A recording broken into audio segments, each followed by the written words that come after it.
Welcome to the Italian Wine Podcast. I'm Rebecca Lawrence and this is Voices. In this set of interviews, I will be focusing on issues of inclusion, diversity and allyship through intimate conversations with wine industry professionals from all over the globe. If you enjoy listening, please consider donating through ItalianWinePodcast.com. Any amount helps us cover equipment, production and publication costs, and remember to subscribe and rate our show wherever you tune in.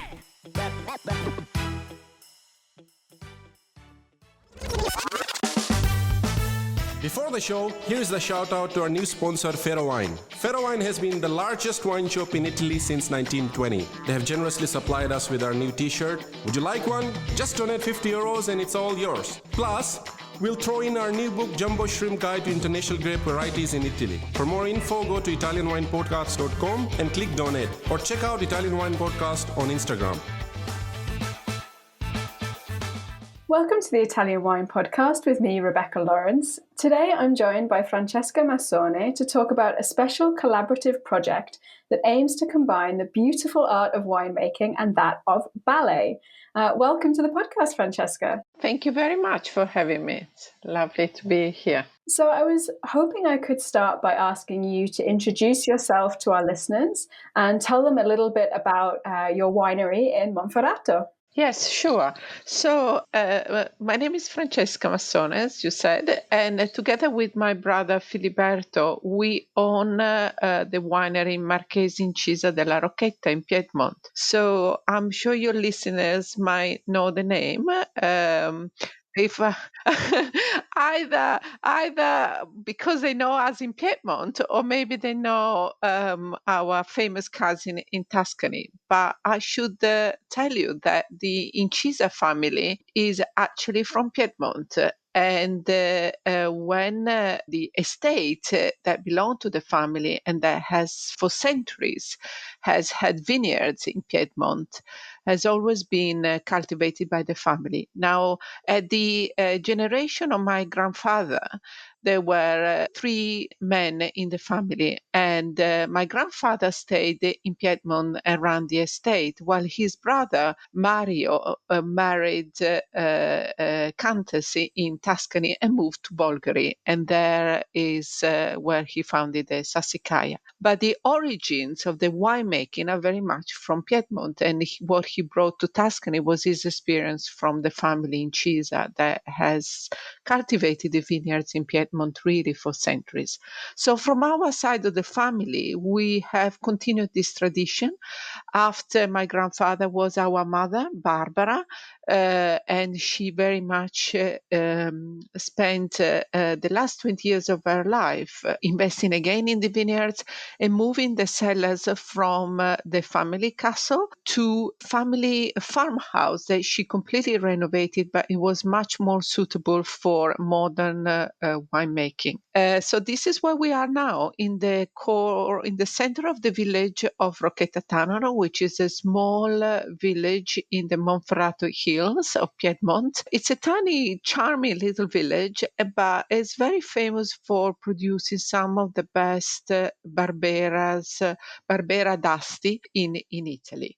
So our terroir is particularly good for Barberas and also for Grignolino.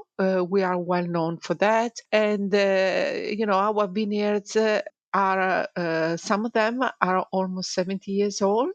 We have another plot that is 50 years old. And we keep them going. We keep investing and looking to the future in our aim of producing a small quantity of high quality wines. So speaking of being innovative and looking towards the future, I'd like to use our conversation today to talk about your recent project, a collaboration between yourselves and the Royal Opera House in London. So I wondered if you could talk about how you first started considering this partnership, how it came about. Sure. So I should say that, we are the new generation. And, after, particularly in my case, many years of working in finance, I'm now devoting completely myself to the winery with my brother. I traveled the world. I lived 20 years in England. And then I even moved to Asia. So last year, it was March 2020, and I was in Italy because I was working at the winery. It was a dramatic time for Italy, where the pandemic really was creating massive chaos in the north of Italy, where we are based. But at the same time, I was in contact with some of our best clients that regularly come and visit us at the winery. And one of these close friend now, as a client, has been visiting us for many years, is a former dancer of the Royal Ballet, a former member of the Royal Opera House. His name is Ross McGibbon. He's now a 60 years old gentleman. Obviously, he doesn't dance anymore, but he's still very much connected to the Royal Opera House. And I was talking to him, and he was describing to me this, sense of complete loss and panic, because they had to close the theater, and the theater needs people attending the performances to survive. So, when you are told in a couple of days you have to close the doors and everybody is sent home and your whole entire season is cancelled. And, it was describing how Covent Garden in London was completely empty, and there was a sense of desolation. I really felt for them. And I know how much I love going to the Royal Opera House. I personally go every time that I find myself in London. And I was very touched by this story. And then I started thinking at that moment that, maybe we should do something in collaboration with the theater. And then I saw a couple of days later, I called him back and I proposed the idea to him. I said, look, what about if we create a special label?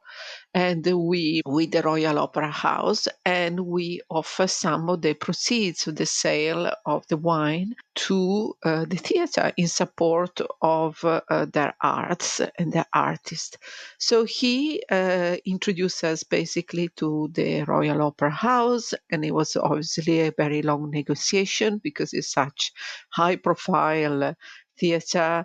It actually took a long time. And then there was the designing of the label, and the whole process started at that moment. So I wondered, can you tell us which wine was chosen for the partnership? And maybe, I know you have some ideas about the connections you see between wine and ballet, these kind of two great arts that have come together in this wine that you've made. Absolutely. So, I mean, of course, we with the partners such prestigious levels, we could only offer the best of the best of what we make. And the best of what we produce is our Barbera d'Asti Superiore Sant'Emiliano, which is pure Barbera aged in barriques for a minimum of 18 months. It's a wine with great structure and elegance, and so it's the one that we propose to them. And also it's a wine that can age very well, easily 15, 20 years.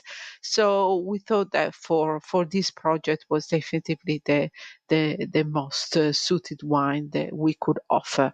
We also wanted to produce some really beautiful packaging that we designed together with the Royal Opera House, and only a wine of that stature could take it. So we very much from the very beginning we thought it has to be the Sant'Emiliano. Is the only thing that we can offer for this project. And you talk about the importance of the packaging. As I understand it, the label for the wine was actually designed by first artist of the Royal Ballet, Ashley Dean. Can you talk a little bit about how the process worked and the collaboration with Ashley? Yes, absolutely. So from the very beginning, I thought we need to have a picture of a dancer or some dancing pose or something on the label, right? Not only because it would be quite unique. I mean, honestly, I haven't seen in my life that many labels with a dancing pose of it, but also obviously because of the connection with the theatre and the Royal Opera House and the Royal Ballet. So I started inquiring with them, and from the beginning they said, "Look, we have an idea." So we have this young dancer, Ashley Dean, and she's not only an amazing dancer, but she's also a fantastic artist, and she produces a beautiful line drawing that are very, very elegant. And we would like you to introduce her to you and see whether you can commission a piece of art to her for the label.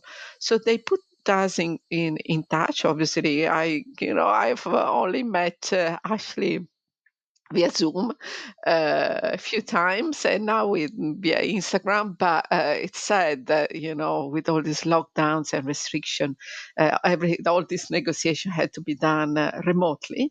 Um, but she produced two designs, and I had to choose one. And I think what she produced was absolutely stunning, and it goes beautifully for the label. Our labels have the entire production of our wines has labels that are very classic. When my mother was adamant that in the Incisa family, we had to have a classic label, and this one suits the heritage. This artwork that Ashley produced suits the heritage of our winery beautifully. It is a simple design. We chose the colors red and gold because are the colors that are on the curtains of the stage of the Royal Opera House.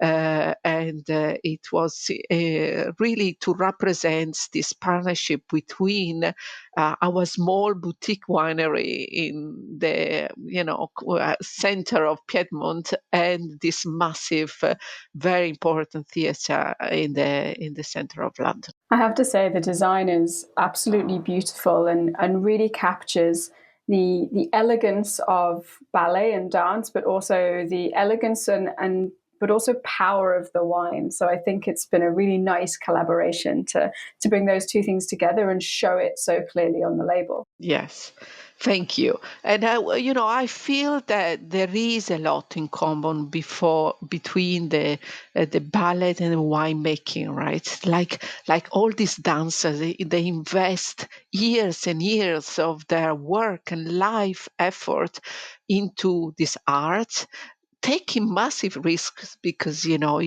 anything, sometimes things go wrong, they get injured, or a pandemic comes along and they cannot perform for a year. Essentially, it's literally a year that the theater had to close, and they couldn't perform to live members of the public. So the same kind of risk that we take in winemaking. You cultivate your vineyards beautifully, everything is going fantastically, and then some hailstorms or the frost in winter. I mean, you always have these risks that are so hard to control, and particularly for someone like me that comes from a finance background. For the first 20 years of my careers, I mean, to see now in agriculture the sort of risks that we take and we cannot control. Basically, it's something that I'm very passionate about, and I'm terrified about it because I know how much we invest in terms of effort, in terms of money that we have to put into each year, that we cultivate our vineyards with so much passion. We produce the wines at the winery, and some of these risks you cannot control them, or you do your best. Of course, we all try to manage using all the things that we possibly can, but there are certain things like the weather that we cannot control. So I very much sympathize for that aspect with the ballet. But then the other element is really the elegance of the wine and the fact that it's well balanced. The same is in ballet. You have these dancers that produce something that for the spectators, it looks incredibly light and elegant, and they do these marvelous jumps that look so easy. But the truth is that, to produce something like that and to make it look easy, you have to have worked for many, many, many years. And, it's really a fantastic art. The same is with winemaking. We have a grape like Barbera that sometimes, well, sometimes it can be a difficult grape. It can be a very vigorous grape. And you have to tame it. You have to turn it into something that can be so beautifully balanced and elegant. And it can give you a very elegant wine. So, I see a lot of similarities there. I think that's a really beautiful comparison, because I completely agree that dance at its best, wine at its best, seems effortless to the person watching or consuming. But behind all of that, there's so much work, there's so much time, there's training, there's all the work in the vineyard, and yet you get this beautiful result that looks so easy. So I think that's a perfect comparison. So obviously you chose a British institution, the Royal Ballet, Royal Opera House, because of this lifelong connection with a client and a friend. I wondered if you saw this as the first of many potential partnerships, or perhaps something that the wine world can do more, this collaboration with other arts. Yes, very much so. Look, for us, this effort for a small boutique winery like us, it was, a major project that we were very happy to take on and honored to take on. But we couldn't spread this effort to all the theaters in the world. I mean, it's not certainly something that we can possibly do.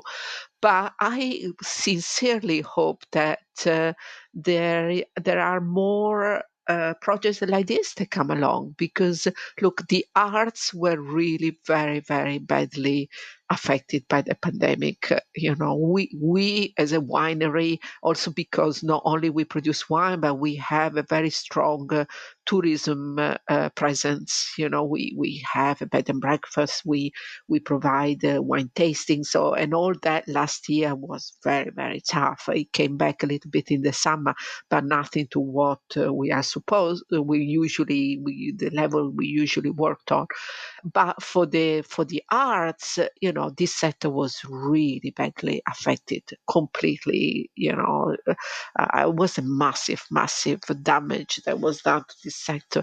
So it would be fantastic if other wineries see this as an example and they step in to support other theaters. There are some marvelous theaters all over the world, some other, if not just theaters, but other art projects. And I think these partnerships are fantastic because, when the truth is that more and more life has changed with this pandemic, and more people are maybe unable to go and see these performances by in person, but we are all watching them more online now. So we are definitely more at home. So why not having also a bottle of wine that support your favorite theater while you're watching one of their performances at home? You can drink a glass of wine with friends and still support your theater. So I think these are beautiful concepts and also what I think is called social enterprise, is trying to find ways with your own business to help in other aspects of society. And for us, both for my brother and I, this has definitely become very important. It's something we definitely want to do.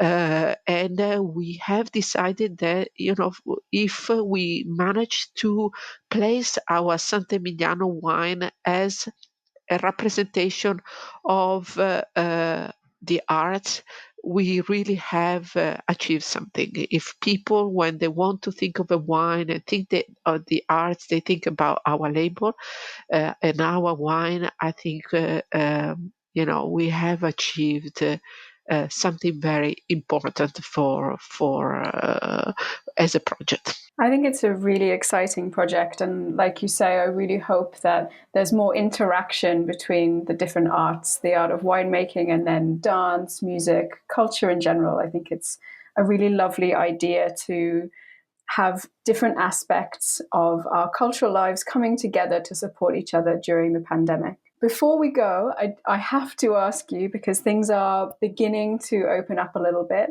and I wondered if there is a ballet or a piece of theatre in particular that you would love to be able to see next time you're in London at the Royal Opera House. Oh yes, definitely. I mean, I've got my favorites, and I have to admit that my a little bit like our labels, they are very classic. My taste in ballet is very classic, and I like the classic masterpieces. But I am very much looking forward to watch again Swan Lake, because the video that we produced to represent this project was filmed both at the winery and at the Royal Opera House when the theatre was completely shut down. And there are these images in the videos that we have produced, and they are on our YouTube channel, of Ashley Dean, the dancer that has also designed the label, that she's dancing Swan Lake by herself in the completely empty theatre. And I think that there are such strong images that they really, really express a lot of the feelings that we're going through, all of us, in the past few months when things were really very tough. I hope these dark moments are over and we can all move forward. But for me, those images will always represent something very, very meaningful. So yes, in my case, it's definitely Swan Lake. And, I can't wait to go back and see also Ashley in person dancing on that beautiful stage. I really hope that it won't be too long before you will be there toasting Ashley with a glass of this beautiful wine. Francesca, thank you so much for joining me on the Italian Wine Podcast today to share this conversation. Where can our listeners find you and the wine, online or on social media? Yes, so thank you for having me, first of all. And then, yes, of course, the wine, I should say, is we sell it directly from our website. So from the winery, we sell it on our website, which is www.marchesinchisawines.it. So that's the first place. Then we have all of our social media, Instagram and Facebook, again, is Marchesi Incisa Wines. We are about to also close a collaboration with a very kind importer that wants to support our initiative in the UK, and we will bring some physical stock of the wines to the UK so as to reduce shipping costs, because unfortunately with Brexit, shipping small amount of wines has become very, very expensive. So we will move some stock to the UK and have it in the UK so that we reduce shipping costs. But otherwise, for the rest of the world, we definitely ship directly from the winery. In Italy, we deliver for free, and the wine is available there. And all the information of course, on our channels. And we hope to continue to get some really positive feedback from all the people that are following us on Instagram, Facebook, or even Twitter. Again, and in case of Twitter, is Incisa Wines. So we're all there, talking to our friends and keeping in touch with all the people that follow us. I really recommend to our listeners as well that they check out the YouTube channel where you can see the video about the wine and see Ashley Dean dancing, because it's incredibly beautiful. Thank you. Thank you everyone for listening. Don't forget to follow us on social media, subscribe, and of course donate on the website to make sure we can keep these great conversations flowing. Listen to the Italian Wine Podcast wherever you get your podcasts. We're on SoundCloud, Apple Podcasts, Himalaya FM, and more. Don't forget to subscribe and rate the show. If you enjoy listening, please consider donating through ItalianWinePodcast.com. Any amount helps cover equipment, production, and publication costs. Until next time, Cin Cin.